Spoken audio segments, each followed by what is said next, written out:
Saya Zulfa Fitriani dengan NIM 2561201008 dari kelas manajemen CD. Pada video ini, saya akan menjelaskan tentang bab 8 pengantar akuntansi, yaitu pengendalian internal dan kas. Pengendalian internal kerangka kerja terintegrasi adalah standar yang digunakan perusahaan dalam mendesain, menganalisis, dan mengevaluasi pengendalian internal.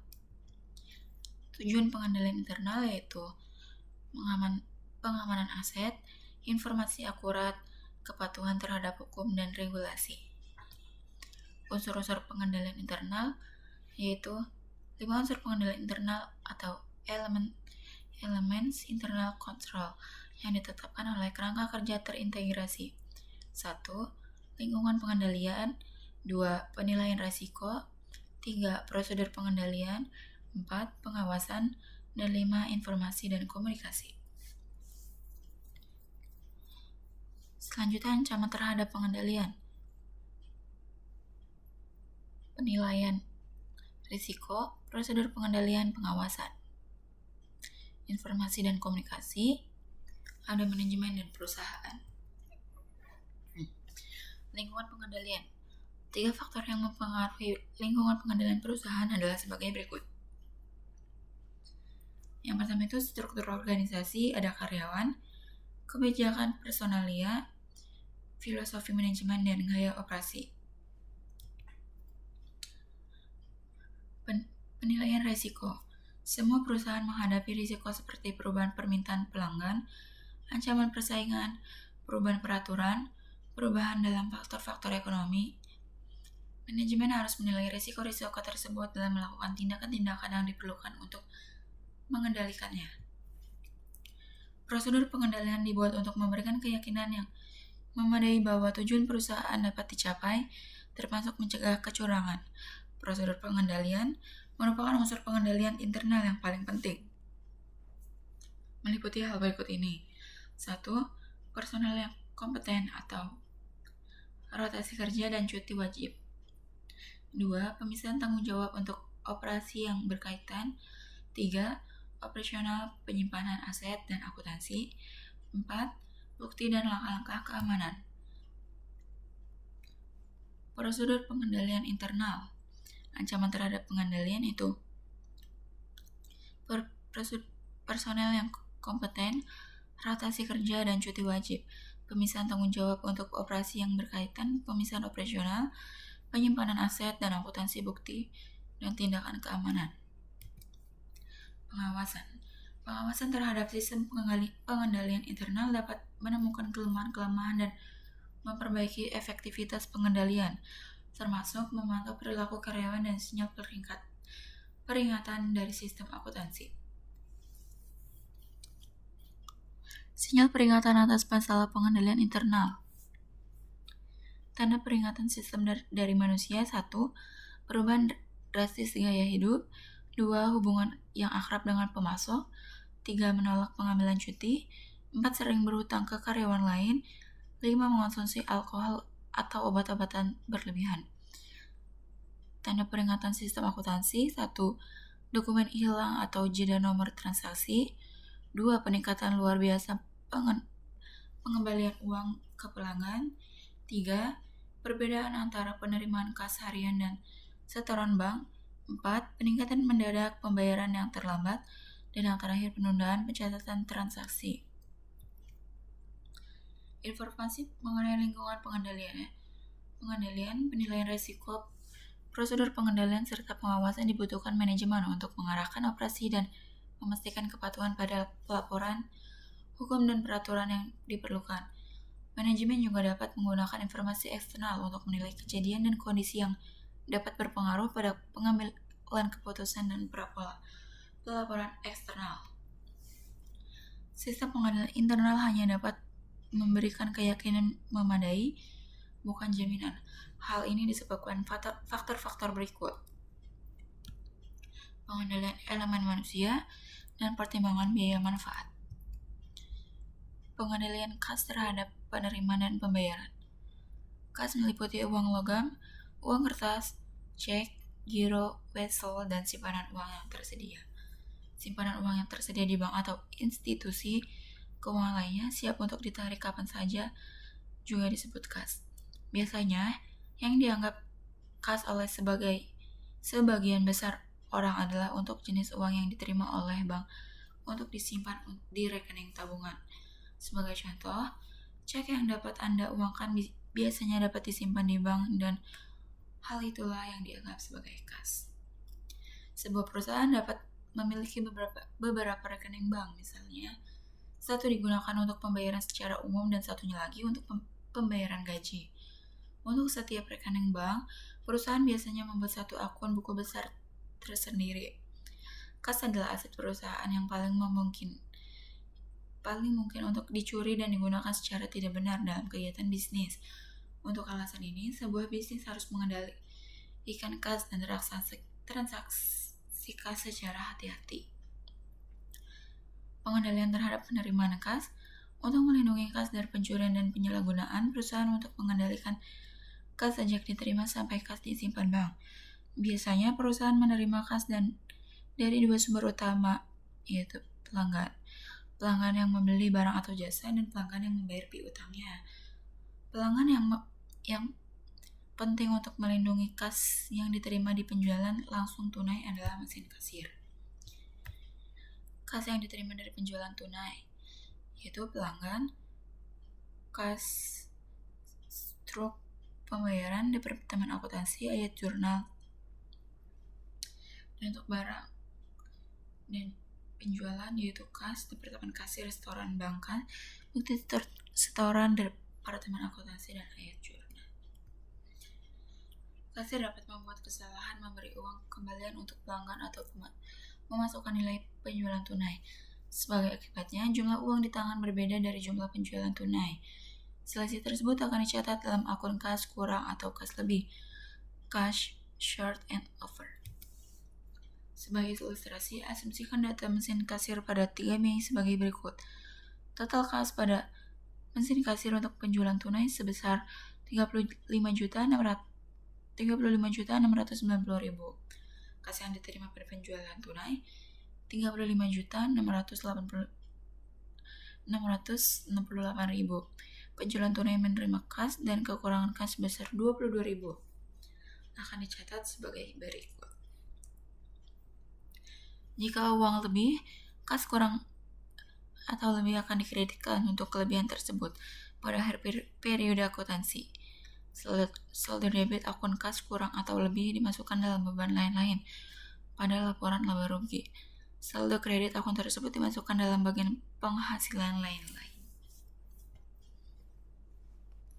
Kas diterima melalui cek atau giro ketika pelanggan membayar tagihan mereka. Kebanyakan faktur perusahaan dirancang agar para pelanggan mengembalikan potongan faktur yang berisi jumlah tagihan yang disebut slip pembayaran bersama dengan lembar pembayaran mereka. Pengendalian terhadap kas harus memberikan keyakinan yang memadai bahwa pembayaran dilakukan hanya untuk transaksi yang telah diotorisasi. Kas digunakan secara efektif dan efisien. Sebagai contoh, pengendalian seharusnya meyakinkan bahwa semua diskon pembelian yang tersedia akan diambil. Sistem voucher. Sistem voucher merupakan serangkaian prosedur untuk mengizinkan dan mencatat liabilitas dan pembayaran kas. Voucher adalah suatu dokumen yang memberikan bukti pemberian, izin membayar kas, atau melakukan transfer dana elektronik. Tagihan yang telah ditandatangani dapat dianggap sebagai voucher. Saat voucher disiapkan untuk pembelian barang, voucher harus dilengkapi dengan faktur dari pemasok, pesanan pembelian, dan laporan penerimaan barang. Kas juga dapat dibayar melalui sistem transfer dana elektronik. Sebagai contoh, Anda bisa menarik kas dari rekening bank Anda menggunakan mesin ATM. Penarikan yang Anda lakukan adalah contoh transfer dana elektronik. Perusahaan dapat juga menggunakan transfer dana elektronik misalnya pembayaran gaji karyawan. Bank mengelola pencatatan seluruh transaksi rekening bank, rangkuman seluruh transaksi yang disebut laporan bank atau bank statement. dikirimkan ke nasabah dalam bentuk cetakan atau hard copy maupun email soft copy. Laporan bank menunjukkan saldo awal, penambahan, pengurangan, dan saldo pada akhir periode. Berikut adalah tampilan laporan bank. Hubungan antara rekening bank dan laporan bank bisa dilihat pada tabel berikut ini. Laporan bank sebagai aset pengendalian terhadap kas. Laporan bank merupakan salah satu alat penting yang digunakan perusahaan untuk pengendalian kas. Perusahaan dapat menggunakan laporan bank untuk membandingkan transaksi kas dicatat akuntansinya dengan catatan yang dibuat oleh bank. Berikut adalah laporan bank dan sigma utama. PT sigma utama harus menentukan penyebab selisih kedua jumlah berikut. Selisih tersebut dapat disebabkan oleh tertundanya pencatatan transaksi yang dilakukan oleh salah satu pihak. Selisih tersebut mungkin juga berasal dari kesalahan dalam pencatatan transaksi yang dilakukan oleh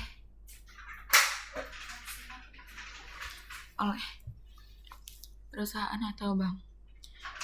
Rekonsiliasi bank merupakan analisis informasi dan jumlah yang menyebabkan saldo kas yang dilaporkan dalam rekening bank berbeda dari saldo kas dalam buku besar dan bertujuan untuk menghasilkan saldo kas yang disesuaikan.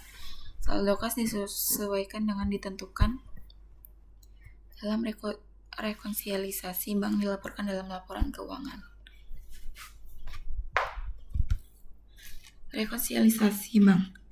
Rekonsiliasi bank biasanya dibagi dalam dua bagian. Bagian bank dimulai dengan saldo kas menurut rekening bank dan berakhir dengan saldo yang disesuaikan. Bagian perusahaan dimulai dengan saldo kas menurut catatan perusahaan dan berakhir dengan saldo yang disesuaikan. Kedua saldo yang disesuaikan dalam rekonsiliasi oleh bank dan perusahaan harus sama. Berikut adalah contohnya. Dari kedua tersebut harus sama. Langkah-langkah dalam rekonsiliasi bank. Langkah pertama, masukkan saldo kas menurut bank dari saldo akhir kas menurut rekening bank. Langkah 2, tambahkan dengan deposit yang tidak dicatat oleh bank. Identifikasi deposit yang tidak dicatat oleh bank dengan cara membandingkan setiap deposit yang terdaftar dalam rekening bank dengan deposit yang tidak tercatat yang muncul dalam rekonsiliasi periode sebelumnya dengan periode saat ini. Contoh, setoran belum dicatat bank pada akhir periode. Langkah 3, kurangi dengan cek yang beredar yang belum dibayar oleh bank. Langkah 4, tentukan saldo disesuaikan dengan menambahkan langkah 2 dan mengurangi langkah 3. Langkah 5, masukkan saldo kas menurut perusahaan dari saldo akhir kas dalam buku besar. Langkah 6, tambahkan dengan memo kredit yang belum dicatat. Langkah 7, kurangkan dengan memo debit yang belum dicatat. Langkah 8, tentukan saldo disesuaikan dengan menambah langkah 6 dan mengurangi langkah 7. Buktikan jika saldo disesuaikan. Langkah 9, buktikan jika saldo disesuaikan dengan yang ditentukan dalam langkah 4 dan langkah 8 sama. Berikut adalah tampilan rekonsiliasi bank untuk PT Sigma Utama.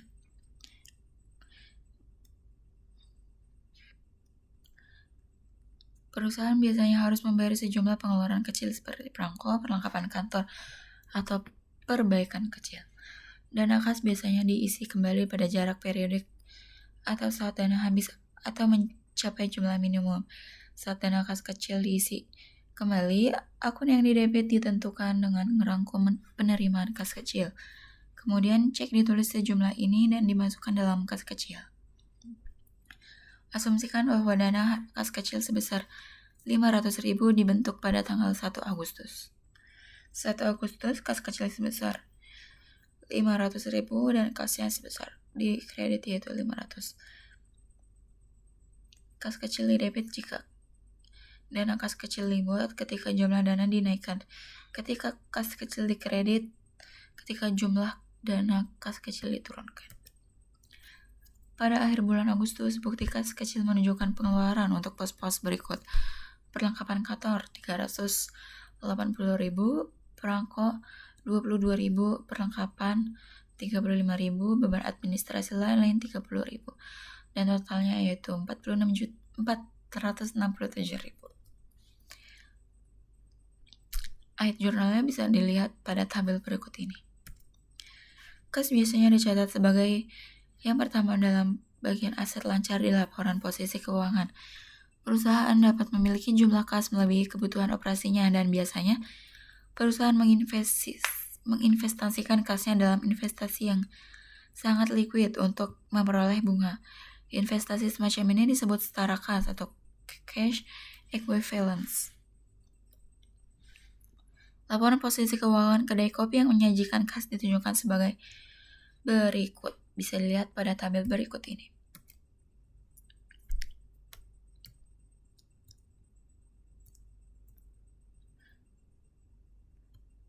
Sekian penjelasan materi dari saya. Mohon maaf bila ada kesalahan atau kurang. Wassalamualaikum warahmatullahi wabarakatuh.